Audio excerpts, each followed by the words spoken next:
Muito bom, bem-vindos aqui ao nosso Letras Online. E o Letras Online de hoje, vamos discutir um pouco sobre as massas, e o livro é A Guerra dos Palhaços, do Mia Couto. Dois palhaços iniciam uma briga que termina por envolver e devastar toda a cidade.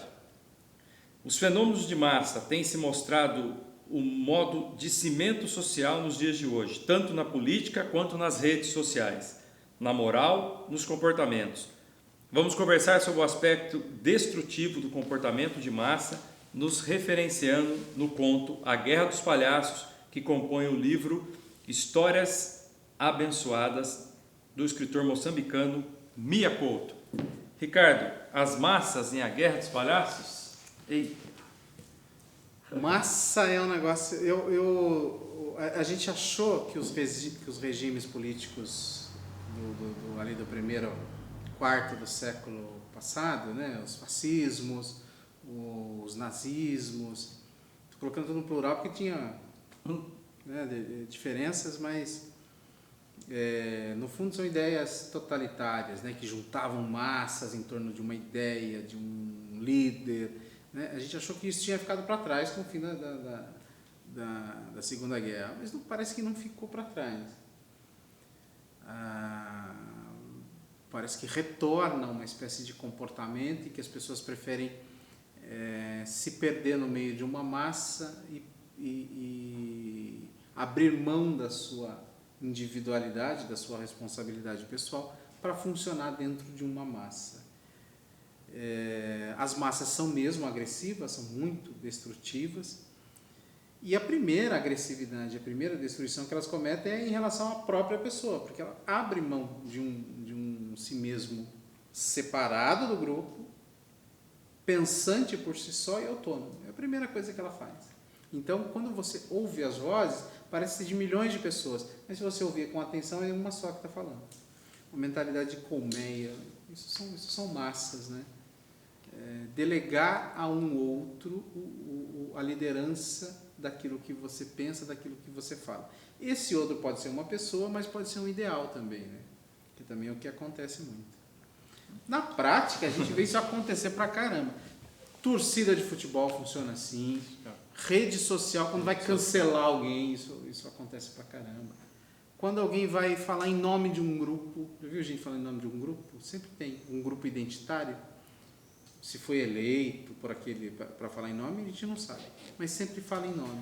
Então, qualquer coisa que vai dizer é a expressão da fala de um grupo, né? De uma massa funcionando. Acho que esse é um fenômeno bastante contemporâneo que está bem, eu acho que está abordado ali na medida em que para ter uma massa precisa ter um antagonista. Não tem como ter, porque você faz massa, Faz coro contra quem? Né? Você faz a favor. Para você fazer a favor, você tem que fazer contra. Né? Eu não posso ser a favor de alguém se eu não ter que imaginar um contra. Né?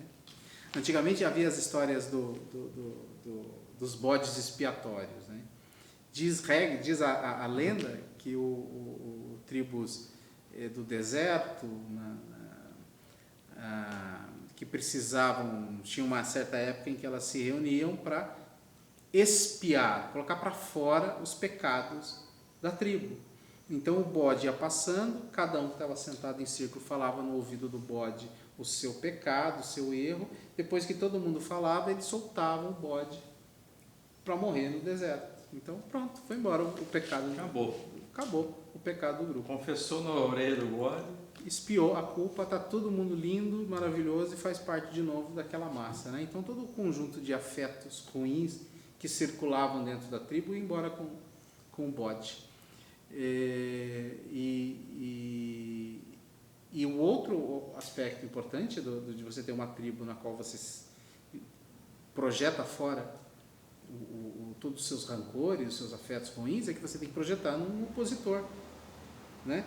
Porque dentro da massa, quando as pessoas começam a conviver, elas começam... A gente gosta do mesmo time, não gosta? Então, assim, mas você gritou o gol na hora errada, gritou muito, sabe? Aquela pequena desavença que tem entre os membros do grupo, se aumentar muito, racha e perde a massa. Né? Então, para eu poder manter a massa coesa, eu preciso dizer que tem um inimigo externo. Na verdade, quem grita o gol errado é o cara do vascaíno, né? É o corintiano. Né? Então, ele precisa ser eliminado, que é o próximo passo. Né? Razão pela qual a gente vem assistindo os embates políticos como o vilão e o mocinho, sempre como se fosse o vilão e o mocinho. O grupo do mocinho acha que aquele outro grupo é o do vilão, e aquele outro grupo se pensa como o mocinho e acha que o vilão é o outro. Né? Então, porque um se retroalimenta para manter a coesão da massa internamente.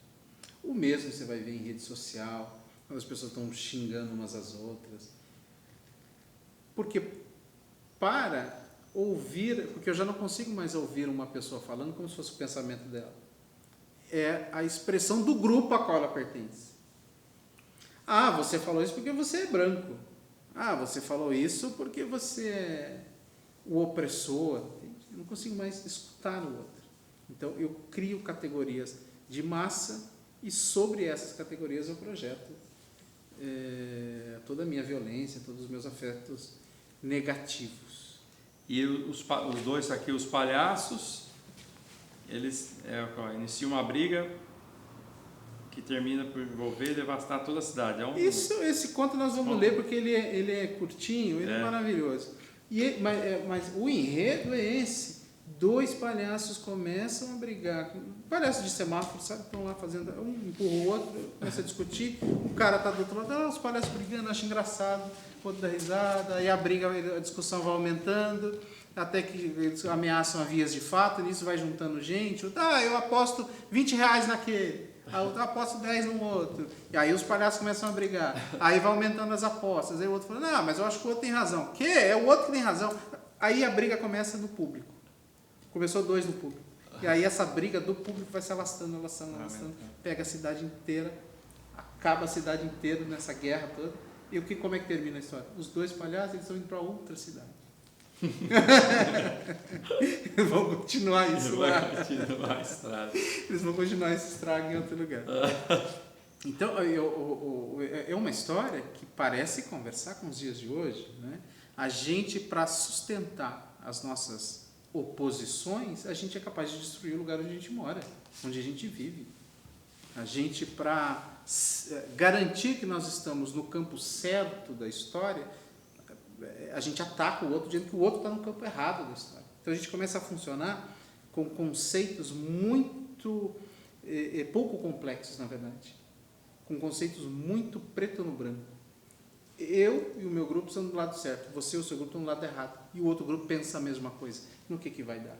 Não tem meio de conversação, não tem como conversar. Você não consegue conversar com alguém que você acha que não deveria nem ter direito a falar, nem a existir. Então, por isso eu acho que o conto ele dá uma boa dose de percepção do que a gente está vivendo. Muito bom, vamos ao conto então, né? Então eu acho que o Miyakoto, que é o autor, ele é um moçambicano. Mais um pouco o autor ele é um moçambicano que tem uma qualidade literária fina, capaz de, quem está lendo, perceber ele uma espécie de mistura de Guimarães Rosa com Gabriel Garcia Marques.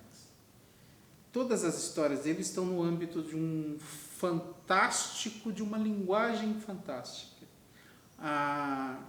Ele cria palavras, né, assim como Guimarães Rosa, e o universo é fantástico.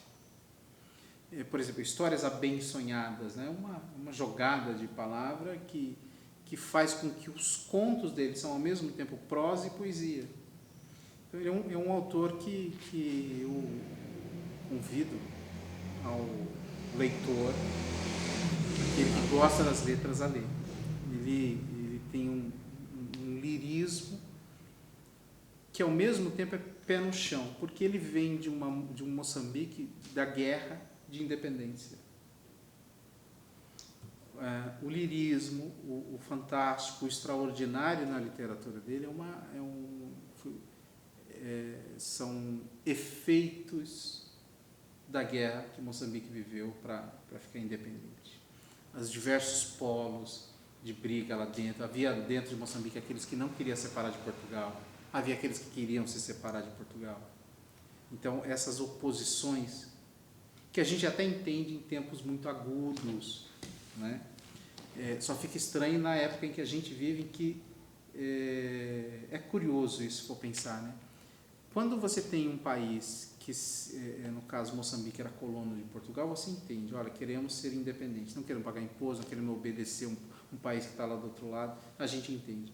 E a gente é capaz de entender também que tem grupos que, por alguma razão, estavam privilegiados por esse sistema e que não queriam, por exemplo, se separar de Portugal. Dá para entender, momentos agudos.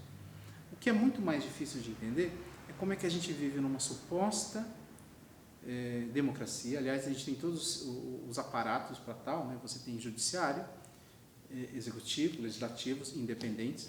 Aí alguém vai falar, não tem nada de independente. Né? Mas, enfim, a gente tem formalmente os elementos democráticos, você tem voto, você tem uma internet em que as pessoas podem falar, mas, ao mesmo tempo, as pessoas parecem experimentar a vivência da fala, da democracia, da política, como se estivéssemos vivendo momentos de ruptura institucional, de sintomas agudos de quebra de regime, como se a gente estivesse vivendo sempre a experiência de um possível golpe.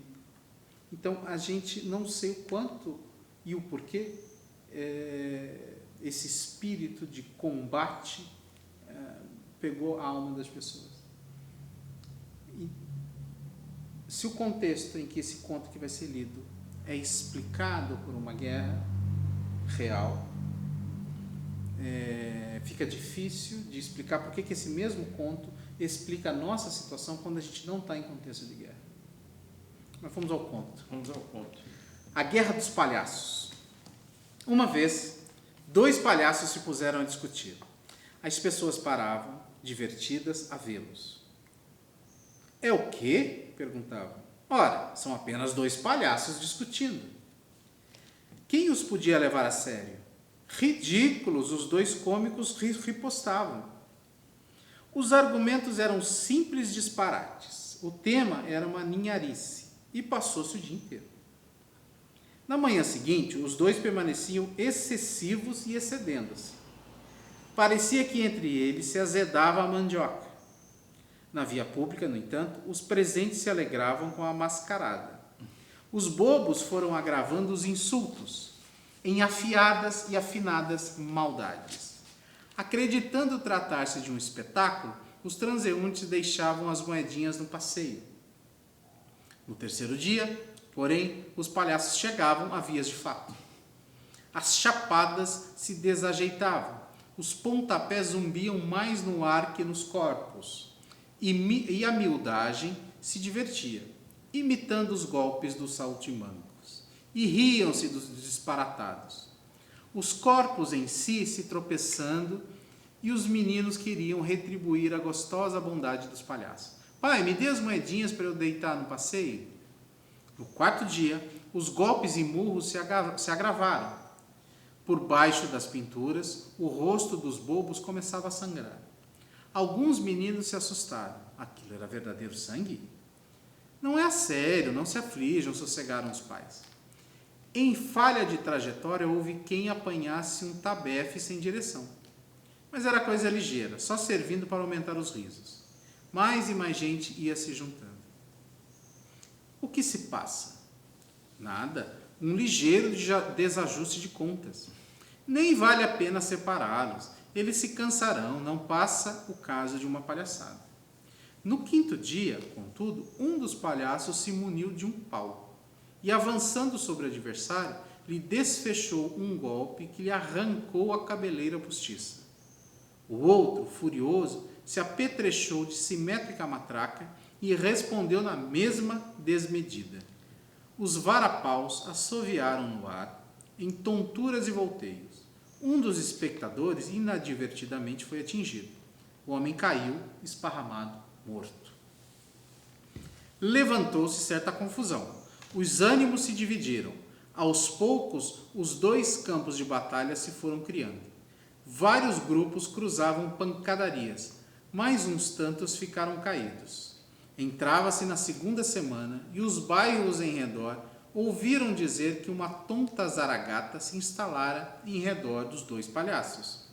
E a coisa escaramuçara toda a praça. E a vizinhança achou graça. Alguns foram visitar a praça para confirmar os ditos. Voltavam com contraditórias e acaloradas versões. A vizinhança se foi dividindo em opostas opiniões. Em alguns bairros se iniciaram conflitos. No 20º dia se começaram a escutar tiros. Ninguém sabia exatamente de onde provinham. Podia ser de qualquer ponto da cidade. Aterrorizados, os habitantes se armaram. Qualquer movimento lhes parecia suspeito. Os disparos se generalizaram. Corpos de gente morta começaram a se acumular nas ruas. O terror dominava toda a cidade. E em breve começaram os massacres. No princípio do mês, todos os habitantes da cidade haviam morrido. Todos, exceto os dois palhaços. Nessa manhã, os cômicos se sentaram cada um em seu canto e se livraram das vestes ridículas. Olharam-se cansados. Depois se levantaram e se abraçaram, rindo-se a bandeiras despregadas. De braço dado, recolheram as moedas nas bermas do passeio. Juntos atravessaram a cidade destruída, cuidando de não pisar dos cadáveres, e foram à busca de uma outra cidade.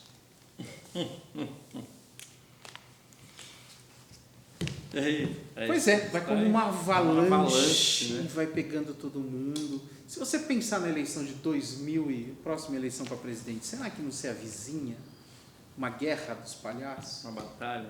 Uma batalha. E o que é interessante? Todo mundo acha graça no começo e não percebe para onde vai. No começo, todo mundo acha engraçado que as pessoas possam dizer coisas ridículas, ofender o outro na rede social, dizer que o outro não merece viver. Alguém fala, é um exagero, não é bem isso.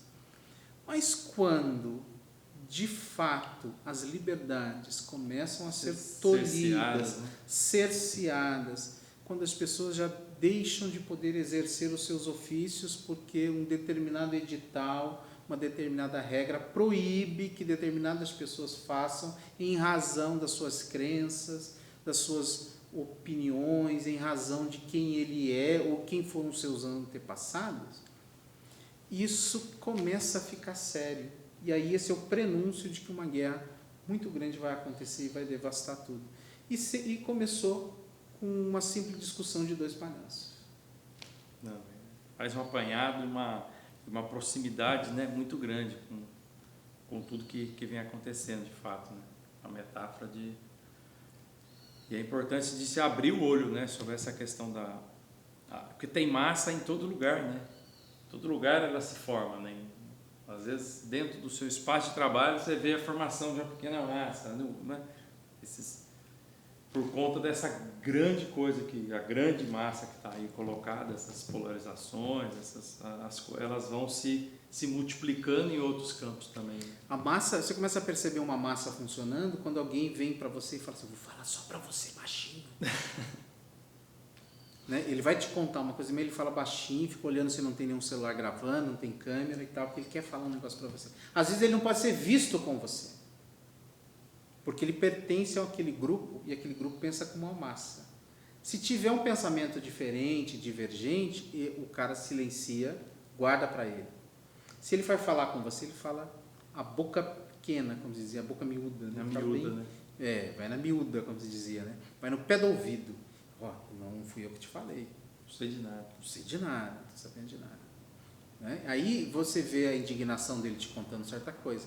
Mas quando está o grupo dele lá protestando contra alguma coisa, ele está lá no meio protestando também. Aí você pensa, mas você não gosta muito disso. Né? Mas ele está na massa. Se você ir lá e dizer, escuta, você não gosta disso. Se você o desmascarar, você passa a ser o alvo. O alvo. Você passa a ser o alvo. O alvo. Então a massa está aí em todo lugar. Aliás, muito espertamente, né, o capitalismo que não é bobo nem nada, as mercadorias, etc., Já tem estudos que mostram que os robôs de internet, eles mandam lá para você uma notícia, seja no YouTube ou Facebook. Se você curtiu ou descurtiu, eles sabem que aquele conteúdo te interessa. E eles sabem que normalmente os conteúdos que interessam são conteúdos que colocam polos em divergência. Sai uma notícia: Bolsonaro diz um disparate, o que é fácil, né? Ele sempre diz um disparate, é fácil, aparece lá. Aí milhões de pessoas clicaram. Em seguida eles vêm para as mesmas pessoas e colocam: Lula diz um disparate, que também não é difícil, entende? Aí as pessoas vão lá e clicam. Eles garantem a fidelidade do usuário de uma rede social, porque eles colocam dois polos, sempre para a mesma pessoa. Vão chegando as notícias sempre para os dois polos, para que o cara ataque um e curta o outro, né? Descurte um e curta o outro, e vice-versa. Né? E vice-versa. E assim eles vão vendendo e vendem as mercadorias. Né? Assim vão garantir um público fiel que acha que está sendo informado, mas que está sendo, no fundo, na verdade, sendo comercialmente manipulado. Muito bem, gente. Olha aí. Mia Couto, tá? Foi aí o nosso bate-papo hoje do Letras Online. Não perca os próximos episódios. Deixe seu comentário aí, deixe uma lembrança, deixe uma indicação também, que a gente vai ter aí, ficar muito feliz em poder dividir e conversar com você sobre isso aí, tá? Então, Letras Online, até o próximo episódio.